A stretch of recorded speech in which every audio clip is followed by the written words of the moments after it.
అందరికీ నమస్కారం. This is Naveen మట్ట. ఈ పంప్ పాత రోజుల్లో మనకు బావులు ఉంటుండే. బావులలో మోటార్ ఇంజిన్ మోటార్లు పెట్టి వాటర్ వేసుకున్నాయి. తర్వాత బావులు లేకుండా మనకు మోటార్లు వచ్చేసినాయి. కానీ ఇప్పుడు వాటర్ అనేది రిసోర్సెస్ మనం పెంచుకోలేకపోతున్నాం. వాటర్ అనేది లేదు. కొన్ని ఫామ్ పౌండ్ గుంతలు అయితే తీసిన తర్వాత వాటర్ అనేది బోర్ల నుంచి రాక కొన్నిట్లో వాటర్ ఉంది, కొన్నిట్లో వాటర్ లేవు. ఇంకా కొన్ని దాంట్లో అయితే చిన్నగా ఏదో ఒక 3-4 డేస్ పెడితే కానీ ఈ చిన్న చిన్న మినీ కుంటలు నిండే కాలం లేదు.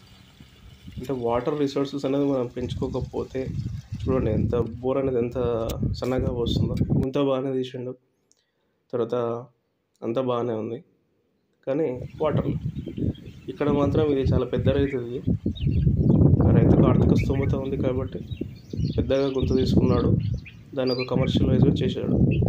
కానీ పైసలు లేని వారు పరిస్థితి. అందుకని వాటర్ రిసోర్సెస్ అనేది మనం పెంచుకోవాలండి. పెంచుకోకపోతే చాలా నష్టం. జై హింద్, జై అన్నదాత.